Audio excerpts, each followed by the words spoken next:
હર હર મહાદેવ, જય શ્રી કૃષ્ણ બધાયને। તો આજના નવા રેસીપી વ્લોગમાં તમારા બધાનું હાર્દિક સ્વાગત છે। આજે મારે બનાવવાના છે બ્રેડ પકોડા। તો ચાલો તમને શરૂઆતથી લઈ અને એન્ડ સુધી બધી જ પ્રોસેસ બતાવું કે મેં કઈ રીતના બ્રેડ પકોડા બનાવ્યા છે। અને આ બ્રેડ પકોડા ખૂબ જ સરસ ટેસ્ટી બન્યા હતા। તો ચાલો બ્રેડ પકોડા બનાવવાની શરૂઆત કરીએ। સૌથી પહેલાં તો એક તપેલીની અંદર તેલ મૂકી તેમાં મેં થોડું જીરું અને હિંગ એડ કરી છે। સાથે આદુ, લસણ, મરચાંની પેસ્ટ એડ કરી છે। અને ત્યારબાદ જે ઘરના રેગ્યુલર મસાલા હોય નિમક, હળદર, મરચું, ધાણા જીરું એ એડ કરી અને બાફેલા બટેકા મેં 1.5 કિલો જેટલા બટેટા બાફ્યા હતા એડ કર્યા છે। ઉપરથી આપણે એડ કરીશું લીલા ધાણા ને સરસ રીતે બધું મિક્સ કર્યા બાદ જુઓ સરસ મજાનો આપણો બ્રેડનો મસાલો બનીને તૈયાર થઈ ગયો છે। અને સાથે મેં અહીંયા ચટણી પણ બનાવી લીધી છે। સાથે છે ટમેટો સોસ અને અહીંયા મેં સરસ મજાનો સંભારો બનાવ્યો છે જે ગાજર અને કેરી, કાચી કેરીમાંથી બનાવેલો છે। અને તેની ઉપર બધા જ મસાલા એડ કર્યા છે। અને આપણે ખીરું પણ તૈયાર થઈ ગયું છે ચણાના લોટનું। બ્રેડ લઈ તેના ઉપર જે બટેટાનો મસાલો તૈયાર કર્યો છે તે એડ કરીશું। એક વાતનું ધ્યાન રાખજો કે મસાલો સરખી રીતે બધી જ બાજુ એડ કરવાનો છે।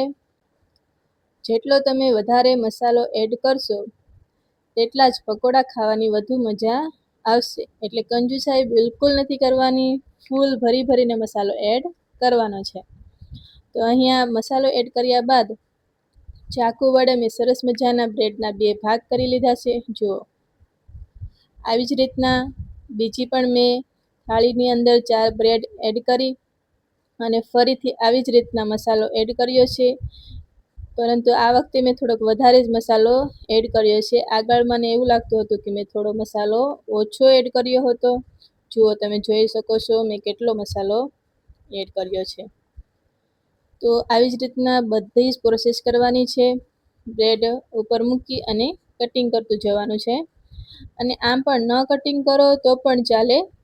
માર્કેટમાં જે બ્રેડ પકોડા મળે છે તે આવી જ રીતના આખા જ હોય છે।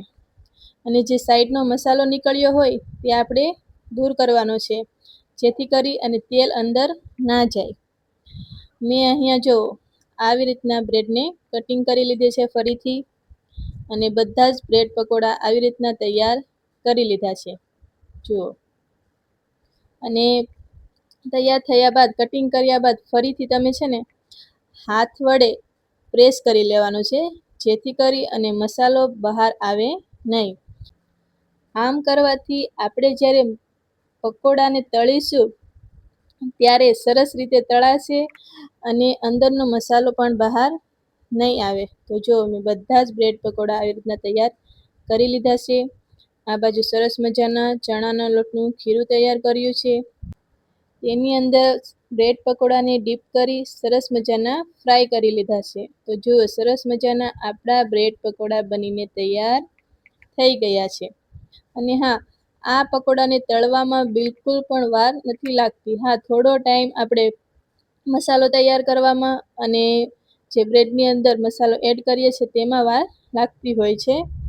તો અહીંયા જો આપણે પ્લેટિંગ શરૂ થઈ ગઈ છે। સૌથી પહેલાં સંભારો, ચટણી, સોસ અને પકોડા।